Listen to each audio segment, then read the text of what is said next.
बच्चों को ट्रेंड किया जाता था पता एक एज के बाद।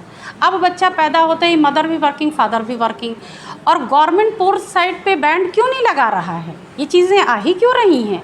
और ऐसा नहीं है कि आप पोर्न साइट खोलेंगे तभी आप एक नॉर्मल सा यूट्यूब खोलेंगे तो उसमें आपको चीज़ें आने लगती हैं। ना तो आपको उसमें ऐप डाउनलोड करने की ज़रूरत है, ना अलग से रिचार्ज करने की ज़रूरत है। तो वो चीज़ें देखिए, क्यूरियोसिटी है कि वो क्यूरियोसिटी होती है या थोड़ा भी किसी की इच्छा है तो उसको। इस वक्त हम हैं एक महिला विद्यालय में और सभी ये शिक्षिकाएं हैं। इन शिक्षिकाओं से हम जानेंगे आज जो देश में हो रहा है, कोलकाता से लेकर महाराष्ट्र तक सिर्फ सीमित नहीं है, ये देश के हर हिस्से का एक ये समस्या बन गया है कि हमारी जो बेटियां हैं, जो बच्चियां हैं, वो जब घर से निकलती हैं तो सड़क क्या, स्कूल क्या, या उनका वर्किंग प्लेस हो या बस ट्रेन हो, कहीं वो सुरक्षित नहीं है। आज जब भी समाचार चैनल आप खोलिए, अखबार देखिए तो इसी तरह की घटनाओं से सब पटा पड़ा हुआ है।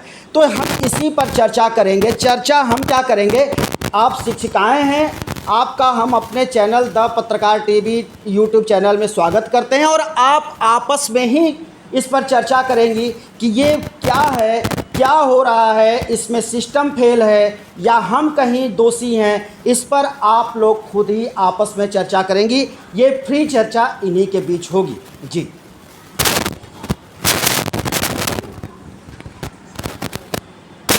बस बोलते चलिए। सबसे पहले ये जो घटना हुई है कोलकाता में, ये जहाँ तक हमको लगता है कि हमारे देश में कानून की बहुत बड़ी कमी है। हर विषय पे कानून आता है तो एक ऐसा कानून देश में आना चाहिए कि जो ऐसे अपराध करे उनको ऑन द शूट कर देना चाहिए। सबसे बड़ी दिक्कत तो ऐसा करने से क्या होगा, जब एक के साथ होगा दूसरा ये करने की हिम्मत कभी नहीं जुटाएगा। ठीक है।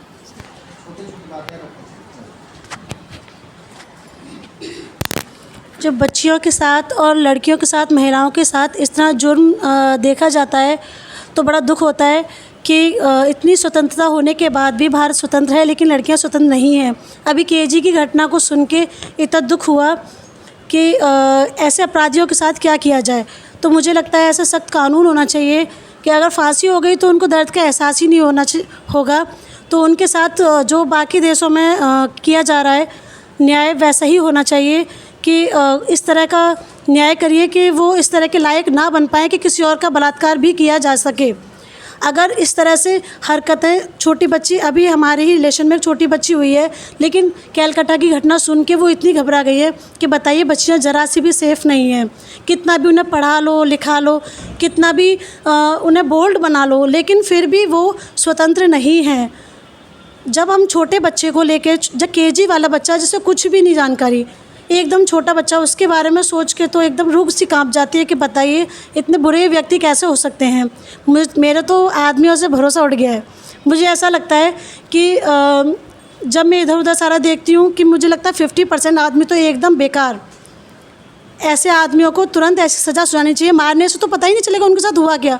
अभी मैंने स्टेटमेंट सुना था कैलकाटा वाले का कि वो मुजरिम कहते हैं कि मेरा मन किया कर लिया, ठीक है मार दो मुझे, फांसी दे दो। मारने से तो उन्हें पता नहीं चलेगा, लेकिन उनको इस अपराध की एक ऐसी सज़ा मिलनी चाहिए जो पूरी ज़िंदगी वो तड़पता रहे और हर एक बंदा उसे देख के सबक सीखे कि ज़िंदगी में ऐसा पीढ़ियों तक कोई कर ना पाए। तभी हमारी महिलाएं या लड़कियां सुरक्षित हो पाएंगी।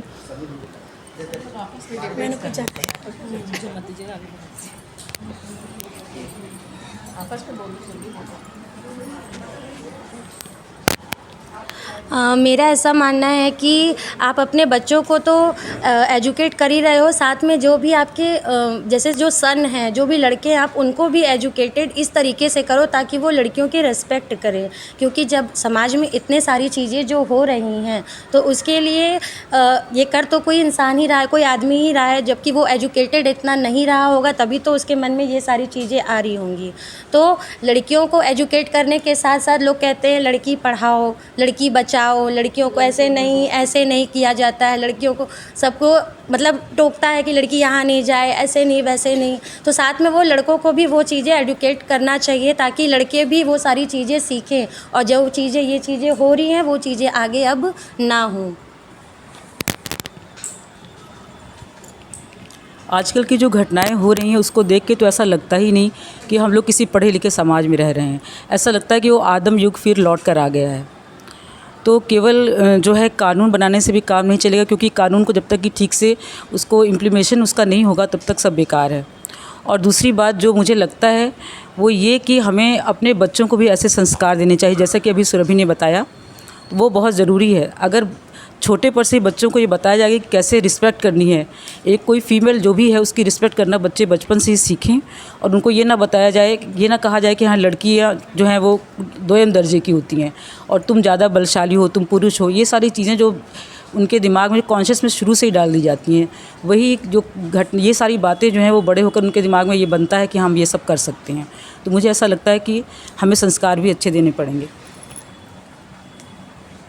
मैम हम एक मिनट आपको रोकेंगे। ये जो 2 साल की, जो 3 साल और 4 साल की बच्ची है उसको कौन सा एजुकेट किया जाए, कैसे एजुकेट किया जाएगा कि वो अवेयर होगी? तो अवेयर हो ही नहीं सकती। नहीं, बिल्कुल नहीं हो सकती। इसके लिए तो हमारे समाज को ही हम दोषी मानेंगे कि बच्चियों के सही तरीके से समाज में पालन पोषण नहीं हो पा रहा है। इसलिए ये छोटी बच्चियों का क्या कसूर है, हमारा समाज इसके लिए कसूरवार है। और ऐसे लोगों को मैं सरकार से मांग करूंगी कि सख्त सख्त ऐसी कार्रवाई की जाए ताकि मरने के बाद लोगों का रूह कांपे कि हाँ ऐसी घटना कोई दूसरा करने की हिम्मत न जुटा पाए।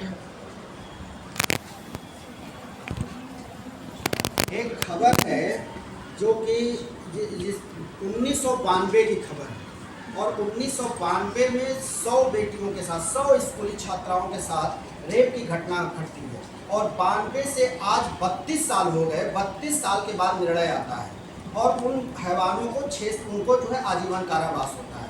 तो क्या हमारा सिस्टम कहीं फेल है?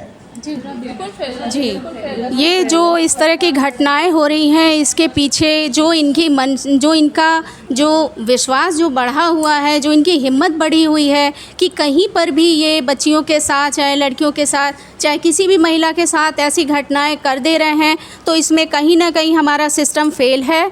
तो हमारे यहाँ कुछ ऐसे नियम बनाने चाहिए जिससे कि इनका मनोबल जो है एकदम से टूट जाए और इनको एकदम सख्त से सख्त ऐसी कार्रवाई इनके खिलाफ़ की जाए तुरंत ऑन द स्पॉट, कि उनको देख करके और भी लोगों को सबक मिले कि नहीं ये चीज़ें जो हैं बिल्कुल भी सही नहीं हैं। और इसके पीछे कम से कम उन सब की जो मंशा रहती है, इसके पीछे हम ये समझते हैं कि ये जो मीडिया का जो प्रचार प्रसार बहुत ज़्यादा हो गया है, गांव में भी देख लीजिए, शहरों में भी, हालांकि ये डिमांड भी है कि इसके बिना हम पिछड़ रहे हैं। ये हमारी पढ़ाई में भी बहुत सहायक है, लेकिन ये हमारे ऊपर डिपेंड करता है कि हम उसको पॉजिटिव वे में हम उन चीज़ों को ले रहे हैं या नेगेटिव वे में। क्योंकि हर चीज़ें जो हैं वो अब ओपन हैं। आप फेसबुक खोल लीजिए, चाहे कोई भी आप मीडिया का वो खोल लीजिए, हर जगह कहीं भी कोई रेस्ट्रिक्शन नहीं है। पहले तो एज रेस्ट्रिक्शन होता भी था, लेकिन अब ऐसा कुछ नहीं है। ठीक है, तो मुझे लगता है कि कहीं ना कहीं मॉरल वैल्यूज़ हैं जो कम हो गए हैं। तो माता पिता जो हैं अपने बच्चों को सब अच्छे ही संस्कार देते हैं, लेकिन जो मॉरल वैल्यूज़ की है वो बहुत कमी हो गई। इसी के चलते इस तरह की घटनाएं जो हैं बहुत ज़्यादा हो रही हैं।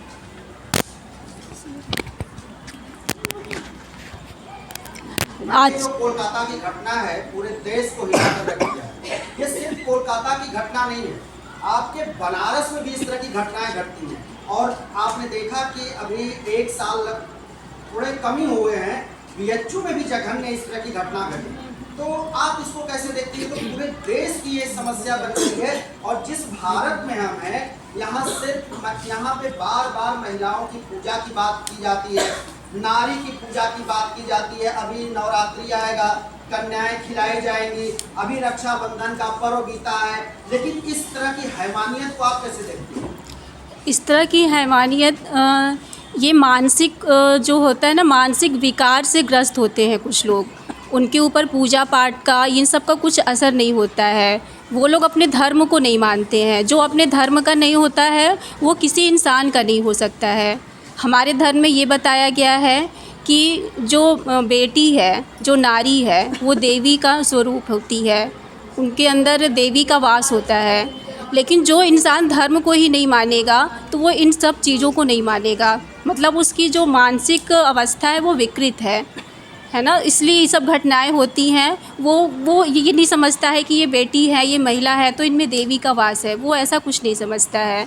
और हम सबको चाहिए कि हम बच्चों को स्कूलों में या बच्चे जहाँ पे पढ़ते हैं घरों में, उनको हम कुछ मार्शल आर्ट सिखाएं, ताइक्वांडो सिखाएं, अपना सेल्फ़ डिफेंस कैसे कर सकते हैं कुछ विशेष परिस्थितियों में वो सिखाना चाहिए। और जो छोटी बच्चियां हैं जिनके साथ इस तरह की घटनाएं हो जाती हैं, तो बच्चों को भी कुछ तरीक़ों से ट्रेन करना चाहिए। जैसे उनको गुड टच, बैड टच के बारे में हमें सिखाना चाहिए, बताना चाहिए, ताकि उनको पता चले कि हमारे आसपास कैसे लोग होते हैं, वो हमें कैसे छूते हैं, तो वो क्या उनमें क्या गुड टच, बैड टच, ये हमें छोटे बच्चों को ट्रेन करना चाहिए। और बच्चों को मार्शल आर्ट सिखाना चाहिए ताकि वो अपना बचाव कर सकें।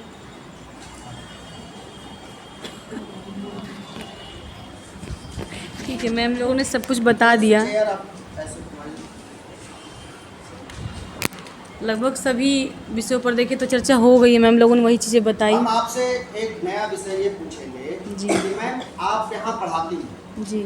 आपके सामने भी कभी कोई बच्ची इस तरह की समस्या लेकर के आए कि मैम हम स्कूल आते हैं तो हमको परेशानी होती है, गलियों में, रोड पे, यहाँ स्कूल के गेट के बाहर निकलते हैं तो परेशानी होती है, कभी इस तरह की आपके सामने समस्या आई, कोई आया जिसको आपने किस तरह से सॉल्व किया होगा?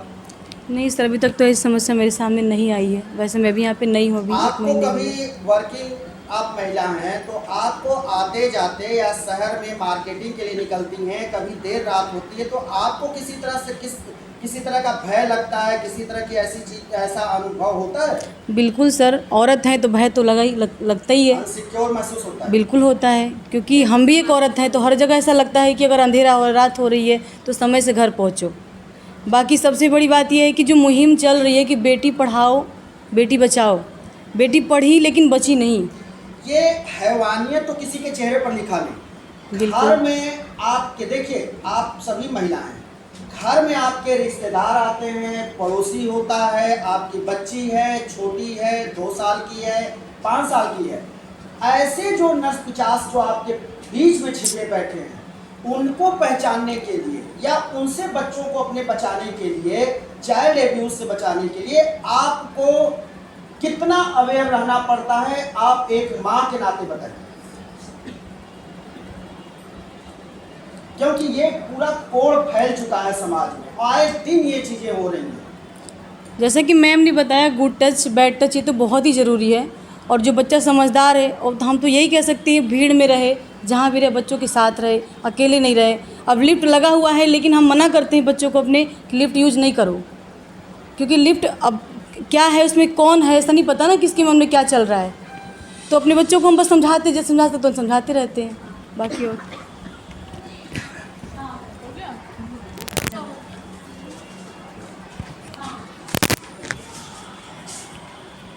आप जो है कोलकाता के मामले में आप क्या कहेंगी, और जो छोटे बच्चियों के साथ घटना घटी है महाराष्ट्र के बदलापुर में, उसको लेकर के आप क्या कहेंगी? आपको क्या मतलब आज समाज क्या कर रहा है, समाज में सब क्या इस तरह की जो घटनाएं घट रही हैं, इससे क्या संदेश जा रहा है? देखिए, सबसे पहले तो ये जो घटनाएं हुई हैं कोलकाता में या महाराष्ट्र में, ये तो बहुत ज़्यादा दुखद घटना है। ये सुन के ऐसा नहीं कि हम लोगों को भी डर लगता है, हम लोग जो कि बड़े हैं बाहर निकलते हैं, लेकिन हम लोगों के अंदर भी डर आता है कि हम लोग अब ऐसी स्थिति समाज में बन गई है कि हम बाहर जा रहे हैं, जहाँ रात होता है वहाँ 9 बज गया, अब तो घर जाना पड़ेगा, क्योंकि अब डर हो जाता है ना कि हम ऑटो में बैठ रहे हैं, अकेले हैं, किसके साथ हैं, कौन कैसा है, किसी के चेहरे पे तो लिखा हुआ नहीं है। तो मेरा मानना है कि इसके लिए सबसे पहले हमें बच्चों को अवेयर करना होगा, घर से ही, घर से, स्कूल से, हर जगह से उनको हर चीज़ के बारे में बताना होगा, क्या हमारे लिए अच्छा है, क्या हमारे लिए बुरा हो रहा है। क्योंकि अगर बच्चियां जागरूक हो जाएंगी तो शायद इसके लिए वो आवाज़ उठा सकें, क्योंकि पहले तो छोटे बच्चों को तो ये पता ही नहीं कि ये हमारे साथ गलत कर रहे हैं। और आप इस क्लास में बच्चों को आप लोग बताती हैं कि अगर तुम्हारे साथ कभी कुछ इस तरह से हो रहा हो तो तुम आ करके हमसे बताओ, माँ बाप से बताओ, नहीं बताओगी तो ये समस्या बढ़ जाएगी। ये आप अवेयर करती हैं? जी हाँ, हम लोग क्लास में भी करते हैं और प्रेयर के टाइम में भी बोला जाता है कि अगर आपके साथ कोई फ़ोन कॉल करके परेशान कर रहा है या आपके घर में कोई ऐसा है, क्योंकि सिर्फ हमें बाहर से ही डरने की ज़रूरत, बाहर से ही सिर्फ डरना नहीं है, घर में भी लोग ऐसे होते हैं, तो बच्चों को उसके लिए भी जागरूक करना है कि बच्चे सिर्फ ये ना सोचे कि हमें बाहर से ही खतरा है, बहुत सारे बच्चों को घर से भी खतरा होता है। तो सबसे पहले बच्चियों को जागरूक करना कि हमारे लिए क्या अच्छा है और क्या नहीं अच्छा है, ताकि अगर घर में भी उनके साथ ऐसा हो तो वो बाहर निकल कर आवाज़ उठा सकें। और सबसे पहली बात, उनको कानून से डरने की ज़रूरत नहीं है और उनके साथ जो भी गलत हो रहा है उनको जाके बताना चाहिए। Thank you. हम बस क्यों चेयर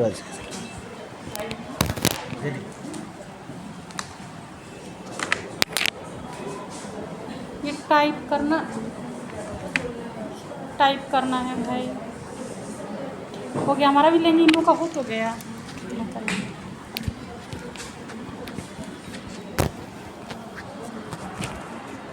दीदी हम आपसे ये जानना चाहते हैं, आप इस विद्यालय की प्रिंसिपल, हम ये जानना चाहते हैं कि ये जो कोलकाता का मामला है इसको सुप्रीम कोर्ट ने स्वतः संज्ञान लिया और चीफ जस्टिस ने कल पश्चिम बंगाल सरकार को लताड़ लगाई, वहाँ के पुलिस प्रशासन को लताड़ लगाया और सीधे कहा कि 3 घंटे 45 मिनट क्यों लगा दिया FIR दर्ज करने में, 3 घंटे 3.5 घंटे क्यों लगा दिया गार्जियन को उस बच्ची के शव को सुपुर्द करने में या दिखाने में, इसको संज्ञान में लेते हुए लताड़ लगाई। दूसरी तरफ सुप्रीम कोर्ट ने कहा कि डॉक्टर हमारी आवश्यकता है और हम इनकी मांग को तुरंत पूरा करेंगे, हम नेशनल टास्क फोर्स बनाएंगे। तो क्या नेशनल टास्क फोर्स एक डॉक्टरों के लिए बन जाए और बाकी देश की जो बच्चियां हैं उनकी फिर सुरक्षा के बारे में आप क्या कहें? हाँ, देखिए बात तो सही है कि कोलकाता का जो केस हुआ उसमें कहीं ना कहीं से राजनीतिक षड्यंत्र है, क्योंकि जिस तरीके से भीड़ पे हमला हो रहा है, भीड़ वहाँ इकट्ठा हो रही है सबूत को नष्ट करने के लिए। तो ठीक है, अपोजिशन है, अपोजिशन पॉलिटिक्स कर रहा है, हम ये भी मानते हैं कि अपोजिशन ने वहाँ हमला कराया। आपकी स्टेट पुलिस क्या कर रही थी भाई? 7,000 की भीड़ कहीं हमला कर रही है तो 7,000 मतलब आप कल्पना करिए, हम कोई प्रोग्राम करते हैं तो 500 भीड़ में तो उहापोह हो जाते हैं। 7,000 की भीड़ इकट्ठा हो गई, आपका पुलिस क्या किया? आप विपक्ष, आप मुख्यमंत्री हो, आप नारेबाजी लगा रही हो, धरना, आप अरेस्ट करिए। आप विपक्ष नहीं हैं कि आप धरना दे रही हैं। आप सुप्रीम कोर्ट तो बाद में लिया, हाई कोर्ट ने पहले ही कहा कि जल्दी से केस CBI को सुपुर्द करिए, नहीं तो साक्ष्यों को मिटा दिया जाएगा। उसके बाद जिस तरीके से, और सिर्फ ये कोलकाता ही नहीं है, अक्सर करके देखा ये जाता है कि जो भी केस आता है वो कहीं ना कहीं से उसमें उसको राजनीतिक संरक्षण मिला होता है। तो दिखाई देता है राजनीतिक संरक्षण। हाँ, पार्टियां कहती हैं कि वहाँ इनकी सरकार है, हाँ, तो वो कहते हैं भाई तुम्हारे भी सरकार है, लेकिन पिस तो रही है उसमें स्त्री कोई भी राजनीतिक नहीं होती है, वो एक जैविक संरचना है। और वो चाहे भाजपा की हो, चाहे कांग्रेस की हो, चाहे सपा की हो, बसपा की हो, तकलीफ़ उसके साथ अगर कुछ भी होगा तो उतनी ही होगी। तो मान एक नारी का होना चाहिए, ना कि पॉलिटिकल पार्टी। हम औरतें ही, हम भाजपा में बढ़ जाते हैं, सपा में बढ़ जाते हैं। ये कितनी शर्मनाक बात है कि हम एक स्त्री की तरफ से नहीं बोलते हैं, हम भाजपा की तरफ से बोलते हैं। तो जब तक हम एकजुट नहीं होंगे तब तक आप घरों में देखिए, अगर किसी स्त्री के साथ कुछ होता है तो दूसरी स्त्री कहेगी इसी में कोई गड़बड़ी होगी। क्यों गड़बड़ी होगी भाई? एक तरफ से गड़बड़ी होती है क्या? उसको कहा जाता है बाहर मत निकलो।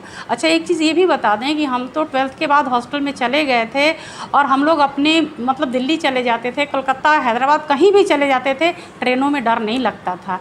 लेकिन आज जब हम अधेड़ावस्था में पहुँच गए हैं तो आज हमको डर लगता है, पहले ये माहौल नहीं था। एक और आपसे प्रश्न है, यहाँ से मात्र 100 मीटर की दूरी पर पिंक पुलिस की बूथ है, क्या वो पिंक पुलिस की बूथ से महिला कांस्टेबल कभी भी आपके विद्यालय के छुट्टी के वक्त या जब बच्चियां आती हैं उस वक्त कोई पुलिसकर्मी लेडी यहाँ आती है? नहीं। क्योंकि आए दिन वो खाली दिखता है। नहीं, कोई नहीं आता है, उस समय तो नहीं आता है, लेकिन समय समय पर महिला कांस्टेबल और जो भी उनकी दरोगा होती हैं वो आती हैं, पूछती हैं कि कोई समस्या तो नहीं है। और अगर हम बहुत बार होता है, एक केस हम आपको बता रहे हैं, लड़की सरैया से आती थी, मज़दूर की लड़की थी और सरैया में मतलब उसके यहाँ बाथरूम वगैरह नहीं था, तो वो सब ऐसे कपड़े वपड़े ऐसे करके नहाती रही होंगी। कुछ लड़के उसका वीडियो बना लिए थे, वो लड़की बहुत परेशान थी। तब हमने पुलिस वालों को बुलाया, पुलिस वाले उसके घर तक छोड़े, लड़के को अरेस्ट किए। तो पुलिस से तो जब जब हम मदद मांगे हैं मिलती है, बट लेकिन जब छुट्टी होती है या प्रेयर के टाइम पे जब लड़कियां आती हैं उस समय कोई पुलिस नहीं होती है।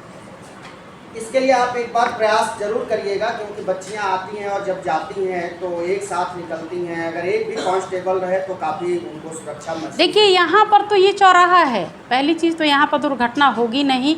दुर्घटना अक्सर करके सुनसान और अकेले जगह में होती है। और दुर्घटना का एक बड़ा कारण जो है ये मोबाइल है। इसमें जो पोर्न फिल्म लोग देख रहे हैं, वो बच्चा पहले के बच्चों को ट्रेंड किया जाता था, पता एक एज के बाद। अब बच्चा पैदा होता ही मदर भी वर्किंग, फादर भी वर्किंग। और गवर्नमेंट पोर्न साइट पे बैंड क्यों नहीं लगा रहा है? ये चीज़ें आ ही क्यों रही हैं? और ऐसा नहीं है कि आप पोर्न साइट खोलेंगे तभी, आप एक नॉर्मल सा यूट्यूब खोलेंगे तो उसमें आपको चीज़ें आने लगती हैं। ना तो आपको उसमें ऐप डाउनलोड करने की ज़रूरत है, ना अलग से रिचार्ज करने की ज़रूरत है। तो वो चीज़ें देखिए, क्यूरियोसिटी है कि वो क्यूरियोसिटी होती है या थोड़ा भी किसी की इच्छा है तो उसको और वो जागृत कर दे रहा है।